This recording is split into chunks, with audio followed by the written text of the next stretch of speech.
Regular yoga practice can have a beneficial effect on the body and the psyche. It simultaneously tones your body, improves your flexibility, and aids in relaxation. In light of this, it's a great addition to your life, whether or not your law of attraction aim truly relates to physical health. But the terrible fact is that yoga is the subject of many unfounded rumors.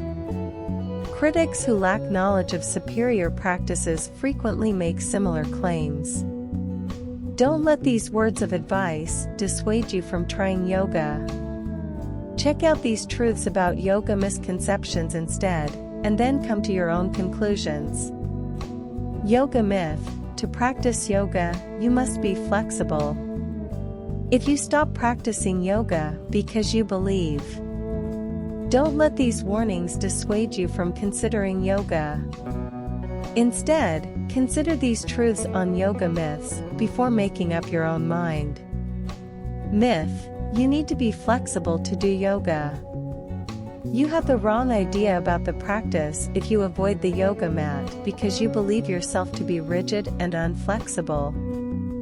Yoga facts: yoga can help your flexibility levels gradually.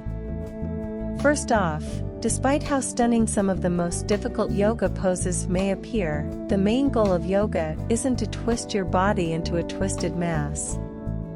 For starters, knowing how to conduct yoga involves more than just the physical part, also known as asana.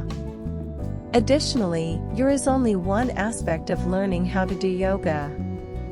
Secondary, as you steadily learn to adopt and perfect various yoga positions along your journey, your body will naturally become more mobile and flexible. Therefore, in a manner, you have more motivation to practice yoga than avoid it if you believe that you lack flexibility. A yoga instructor who is experienced with working with persons who have loose joints should be sought out if you are already very flexible and have been diagnosed with hypermobility. This will guarantee that you strengthen through yoga practice without unintentionally hurting yourself. Myth about yoga: there is only one way to approach yoga. If you attended one yoga lesson and didn't enjoy it, you may now be very th. Myth about yoga: there is only one way to approach yoga.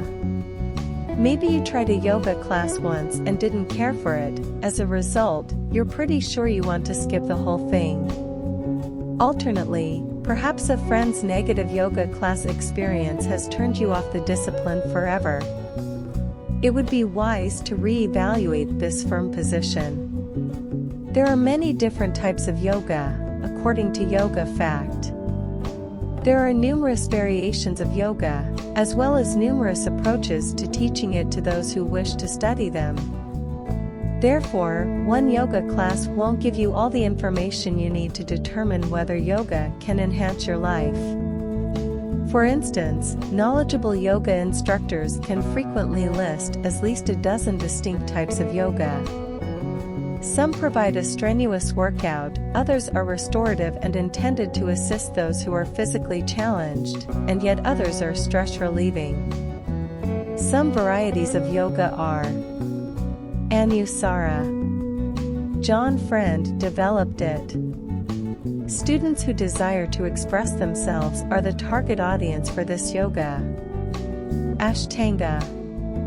A series of precise stances that move in unison. Bikram. Bearing the name of the artist Bikram Chowdhury.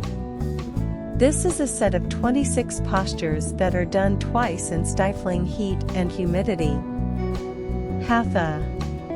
Despite the fact that this practice can incorporate the majority of contemporary and Western yoga styles, novices tend to like it because of its classical methodology. Iyengar. This exercise, also referred to as furniture yoga, makes use of a number of chairs, blankets, and straps as tools to fine-tune alignment and postures. Restorative. Restorative practices, regarded as the most soothing type of yoga, are meant to revitalize your body and mind. Prenatal. Designed to assist women at all stages of pregnancy. Strategic breathing and relaxation methods are developed through this yoga. The best thing you can do, given this amazing variation, is to educate yourself on the various forms of yoga. You can then decide which appeals to you. You can also look for instructors or programs that focus on those particular types. And if one doesn't appeal to you, think about trying another. Myth about yoga: some people just are good at yoga. Considering yoga from the standpoint of proficiency or incompetence, there truly is no such thing as being exceptionally adept at yoga, according to those who have been practicing for a long time. The emphasis is on what makes you feel good in your own body, not on objective, external evaluation. Yoga is a very individualized practice. No two people will apply it in exactly the same way or benefit from it in exactly the same way.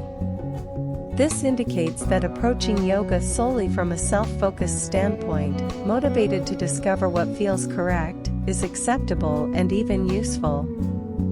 You'll quickly understand that there is no need to be competitive once you've tackled classes in this manner a few times. These emotions run counter to the fundamental principles of yoga. Myth: only specific types of people do yoga. Finally, there are numerous unfavorable and restricting statements made regarding who yoga is for. Try to let those things go, they will only hinder you. It's not simply for young women or for physically active individuals. Yoga is a fact. Yoga is for everyone. Whatever your gender, age, or level of fitness right now, there is probably a method for you to practice yoga in a way that is secure, fruitful, and pleasurable. Yoga should promote the development of a steadfast attitude of acceptance and cooperation, not segregation. Don't let limited stereotypes prevent you from thinking for yourself, then. As just discussed, yoga can really improve both your physical and mental health. As well as researching nearby yoga classes,